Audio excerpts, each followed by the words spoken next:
የጆግና ሰው ክብረ ዳር ድንበሮ የጆግና ሰው ክብረ ዳር ድንበሮ ወደፊት በሉለት ይለይለት ወደፊት በሉለት ይለይለት ወደፊት ሰላም እንዲናችሁ በያላችሁበት ሁሉ ነገር ሰላም ነው። አሸይና እንዲወላችሁ ሞኝላችኋለሁ። ቤተሰቦች ስትጎንዱ ማለት ላይክ እና ሼር እያደረጋችሁ ሐሳቦቻችን ለብዙዎች አካፍሉ። ለዚህም ሁሉ አመሰግናችኋለሁ። ሐሳቡ ሲሞቻችሁ 3000 ላይክ እንድትገጭን በትትና አጎብዛችኋለሁ። ዛሬ ሚዛናችን ዘላችሁ የመጣን ሶበር ዜና በሊባኖስና በእስራኤል መካከል ያለውን ከፍተኛ ውጥረትና በራሺያና በዩክሬን መካከል እየተደረገ ያለው ደም አፋሳሽ ጦርነት ነው። እንደምታውቁት እንግዲህ ራሺያ ዩክሬን አውሮፓኖችን አሰልፋ አሜሪካን አሰልፋ የጀመረችውን ጦርነት ደች እያስጋጠቻት ነው።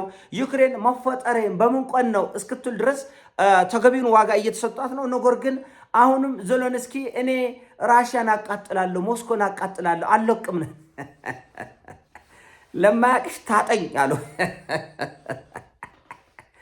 ሞስኮን አቃጥላለሁ፣ ራሽያን አቃጥላለሁ፣ ገና አጋያለሁ፣ አሁን እዳለ ያለ ይሄ የልጆች ቃቃ እንትን በእውነት በጣም የሚያሳፍር ዩክሬን ከተሞቿ ወድመ በሚሊዮን የሚቆጠር ጽድት ያለ ጥንቅቅ ያለ ኩሩ የዩክሬን ህዝብ ልመና ላይ ነው የተሰማረ፣ ስደት ላይ ነው የተሰባረ፣ መግቢያ ቀዳዳ አጥቶ ነፍስ ውጪ ነፍስ ግቢ ላይ ነው ያለ እና እንደምታውቁት ከዚህ በፊት ሳምንት አይሆነውም ዩክሬን ራሽያ ላይ ከፍተኛ የድሮን ጥቃት ካደረሰች በኋላ ራሽያ የወሰደች የመልሶ ማጥቃት በጣም ሰቅጣጭ መላ ዓለም እግዚኦ መሐረነ ክርስቶስ ብሎ የተንቀጠቀጠበት በሁለት ኦሮሽኒክ ልክ አስገብታ ነበረ። አሁንም ዩክሬኖቹ ከድርጊታቸው መቆጠብ አልቻሉም። ስለዚህ በተላላኪነትና በአጎብዳጅነት ራሽያን ለማጥፋትና ለማውደም ብዙ ርቀት እየተሄደ ነው። ይሄ ፍጹም አይሳካም።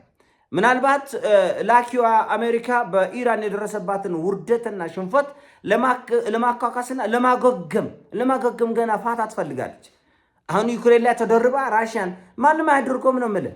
ራሽያ ላይ የኔን ጥፍር የምታክል መሬት ከወሰደ አሁን ራሽያ ከያዘችው ነው፣ ከዋናው የራሽያ መሬት አይደለም። ከዩክሬን ላይ ራሽያ የወሰደችውን መሬት የኔን ጣት የምታክል መሬት ዩክሬን ካስመለሰች ግረፈኝ እኔን መስቀል አደባባይ። ማንም ከፀሐይ በታች ይሄን ማድረግ የሚችል በቃ አለቅ። ስለዚህ አሁን ዩክሬኖቹ ምን እያደረገ ነው? በብሽሽቅ ከተማውን እያፈረሱ ነው። በብሽሽቅ እንደማይሆን እኮ ነግራችኋለሁ። ልክ የኢራንና የአሜሪካን ነገር እንቁጭን እንደነከርኳችሁ ዩክሬን ጥቃቷን በጨመረች ቁጥር የበለጠ መሬቶቿ እንዲወሰዱና ከተሞቿ እንዲፈርሱ ከማድረግ በቀር ምንም ፋይዳ የለውም። አሁን ሰሞኑን ለምሳሌ እስራኤል ሊባኖስን እየደበደበች ነው ያለማቋረጥ። በፍጹም የሊባኖስን መሬት እስራኤል ትወስድ አትችልም። 100% ነው የምነግርህ፣ 100%። ይሄንን የአሜሪካ ኢንቴሊጀንስ የደህንነት ኃይሎች ባይነግሩ እኔ እነግርሃለሁ። አትወስድም። 100% እርግጠኛ ነኝ። 100,000 የሂዝቦላ ታጣቂዎች 100,000 እስከ መጨረሻው የደም ጠብታ ለመዋጋት የፈቀዱ አለ። ከዚህ ጀርባ በነገራችን ላይ ከሂዝቦላ ጀርባ አንዳንድ ሰዎች የማይገምቱ ቻይኖችና ራሽያኖች እንዳለው ብዙ ሰዎች አይገምቱም፣ ግን አሉ። ከሂዝቦላ ጀርባም ከሐማስ ጀርባም ከኢራን ጀርባም ነገር የወሰብሰብ ያለ ነው። ትራምፕ ይሄን ስለሚያውቅ ነው። አንተ ጭንቅላትን ተጠቀም፣ ተረጋጋ አትበድ። በወፈፌነት የምታመጣው ለውጥ የለም። አሁን እንግዲህ የእስራኤል ተዋጊዎች ያሉት በሊባኖስ ምድር ነው። በሊባኖስ ምድር 4 የእስራኤል ወታደሮች ተገለዋል በትናንትናው ዕለት። ይህን ተከትሎ ቤንጌቨር ሊባኖስን እንቆብራለሁ እያለ እንቆብራታለን፣ በቃ ሊባኖስን እንቆብራታለን። ይሄ ምን አይነት ፖለቲካ እንደሆነ እስካሁን ድረስ ቆቁልሽ ነው የሚሆነው።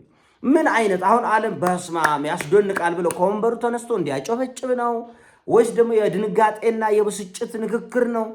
ምንም አይገባም። በቃ ምንም እና አሜሪካኖቹ አንገሽግሻቸዋል። እኛ በእውነቱ ለመናገር እንዲህ ያለ ጦርነት በጣም ትልልቅ ጦርነቶች ላይ አሜሪካኖቹ ገብተዋል። እንደዚህ በዚህ ሁኔታ ባልጠበቁት ጦርነት ይሄን ያህል ምትና ውርደት ዓለም አቀፍ ውርጅብኝና ጫና መጥቶ ታይቶም ተሰምቶም አይታወቅም። እና ብዙ የአሜሪካ የኮንግረስ አባላት እንደምታውቁት ህወሓት ሁሉ የሚገዛቸው ናቸው።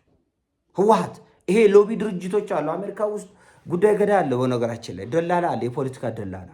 ገንዘብ ትከፍላለህ ጉዳይ በቃ ይሄ በዓለም የታወቀ ነው። ሎቢስቶች አሜሪካ ውስጥ ያሉ ሎቢስቶች፣ እነዚህ ሎቢስቶች ደግሞ የእስራኤል ፖለቲከኞች በጣም በከፍተኛ ሁኔታ ይዘዋል። ለዚህ ነው ጄዲ ቫንስ በትናንትናው ዕለት የአሜሪካ ፖለቲከኞች ቅድሚያ መስጠት ያለባችሁ ለአሜሪካ ነው፣ ለማንም አገር የሀገራችሁን ጥቅም አሳልፋችሁ ሰጣችሁ እንዳትጎበድዱ ነው ያለ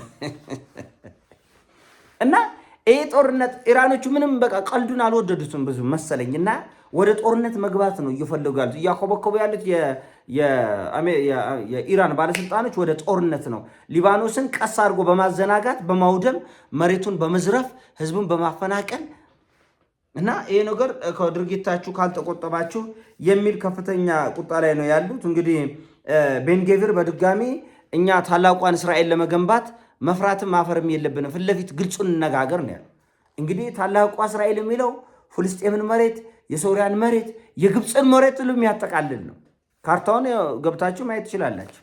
እና የሰው አገር መሬት በመውሰድ እኛም እኮ እንፈልጋለን፣ ታላቋን ኢትዮጵያ እኮ እንፈልጋለን። ኬንያን ጠቁልለን፣ ሱዳንን ጠቁልለን፣ ጅቡቲን ጠቁልለን፣ ኤርትራ ጠቁልለን፣ ግብፅ ጠቁልለን። ዝም ብሎ ምኞትና መሬት ላይ ያለው ነገር አንድ አይመጣም። ዝም ብሎ መመኘት ታላቋ ኢትዮጵያ ኮትዲቫርን ጠቁልለን፣ ደቡብ አፍሪካን ጠቁልለን አይደማ። እንደዛ መሬቱ ላይ ያለው ነገር ያን አይፈቅድም። ምንድን ነው ሌላው ባሪያ ነው፣ ተላላኪ አጎብዳጅ ነው። በምን ስሌት ነው? ራሽያኖቹ ለምሳሌ ዩክሬን መሬታቸው ነበር። ዩክሬን ብቻ ሳይሆን በጣም ስፍር ቁጥር የሌለው የራሽያ መሬት በአውሮፓና በአሜሪካን አሻጥር እንዲያጡ ተደርጓል። አሁን ዩክሬን ደግሞ አልፎ ተርፎ ወደ አውሮፓ ህብረት ተቀላቅዬ የኒኩሌር መሳሪያ ከአውሮፓ ይዤ መጥቼ ራሽያን አፈርሳለሁ አውድማለሁ የሚል አቅጣጫ ስለያዘች አንቺማ ልክ መግባት አለብሽ በሚል ራሽያኖቹ ገብተዋል። ይህን ማስቆም የሚችል ምድራዊ ኃይል ካለ ያስቁም። የራሽያ ባለስልጣኖች እኛ ወደ ኒኩሌር መሳሪያ እንሄዳለን መጓተት። በነገራችን ላይ አንዳንድ ጦርነቶች መሸነፍን በመፍራት አይደለም፣ ጊዜ የሚፈጁአል። አሁን ኢራን ሆርሙዝን ጉሮሮን ማነቋ ምንድን ነው የጠቀመው? ጊዜው እንዲያጥር፣ አንድ ጦርነቱ ከሷ ድንበር ወጥቶ ሌላውን ዓለም እንዲጎዳ። አሁን ራሽያ የተጎዳቸው ይሄንን ራሽያ ጦርነቱ ከሷ አልፎ ሌላውን ዓለም እንዲጎዳ በኢኮኖሚ፣ በማህበራዊ፣ በፖለቲካዊ ጉዳዮች ላይ እንዲጎዳ ማድረግ ባለመቻሏ ምክንያት ጦርነቱ 4 ዓመት ፈጀ። የኢራን 4 ወር ፈጀ። እንዴት ነው 4 ወር በኢራን በ4 ወር ይህን ሁሉ ጉዳይ አጠናቃ ወደ ሰላማ ስትመለስ ራሽያ በ4 ዓመት ያላጠናቃቀችው ከተባለ ጦርነቱ ከራሽያ ድንበር እንዲወጣ ባለመደረጉ ነው። ስለዚህ ምናልባት ዩክሬን አይቀጡ ቅጣት የምትቆጣበት ሁኔታዎች ከተፈጠሩ ሌላው እጁንም እግሩንም ሰብስበው የሚቀመጥበት ማዕቀብ የሚባል ነገር አለ። በጣም የተወሰበሰበ ነገር ያንን መስበር አለበት። በቃ የሆኑ ነገሮች ድንበር አልፈው መሄድ አለባቸው። ድንበር የትኛውም ጦርነት ነው። ለምን የቆበሌ የመንደር ጦርነት አይሆንም?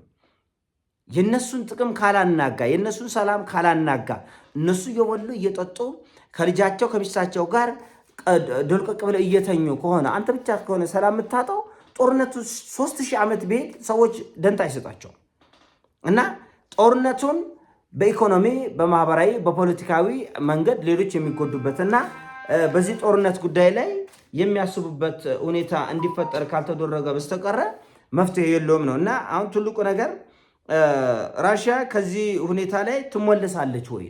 ራሽያ አሁን በዚህ መልኩ የቁርታ ተመልካቾች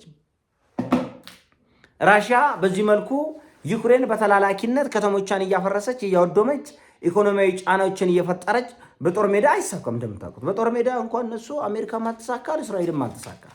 ስለዚህ ዞለንስኪ አይጥ ለሞታ አይነት አካሄዱን እየተከተለ ያለ አይጥ ለሞታ የድመት አፍንጫ ታሸታለች። ከዚህ በፊት በዚህ ወር ብቻ ወደ 3 ጊዜ ራሽያን ለማጥቃት ሞክሮ የመልስ ምቱ ዓለም በሙሉ ጊዜው ማረነው ክርስቶስ ብሎ የተንበረከከበት አውሮፓኖች ደም ባያለቀሱበት እባክን ተው ብሎ የጮህበት ነው። ነገር ግን አሁንም ቢሆን ራሽያኖቹ ከዩክሬን ጋር የሚዋጉት በወንድማዊ መንፈስ ስለሆነ ይሄ ወንድማማችነትና አብረው የመኖርን እድል ላለማጥበብ በጣም ከፍተኛ ጥንቃቄ እያተደረገ ነው። በእስራኤል በኩል ከአሜሪካ ጋር ይዘውት ያለው ትንቅንቅ የት እንደሚደርስ ዓለም በጉጉት እየጠበቀ ነው። እንግዲህ እነ ቤን ጌቨር የእስራኤል የደህንነት ሚኒስትሮች፣ የመከላከያ ሚኒስትሮች፣ ከፍተኛ ባለስልጣኖች እየወጡ ይሄ ጦርነት መቆም የለበትም የሚል ትንቅንቅ ውስጥ የገቡ ነው የሚመስለው። ምክንያቱም ይሄ ጦርነት ከቆመ በቀጠናው ዘላቂ የሆነ ሰላም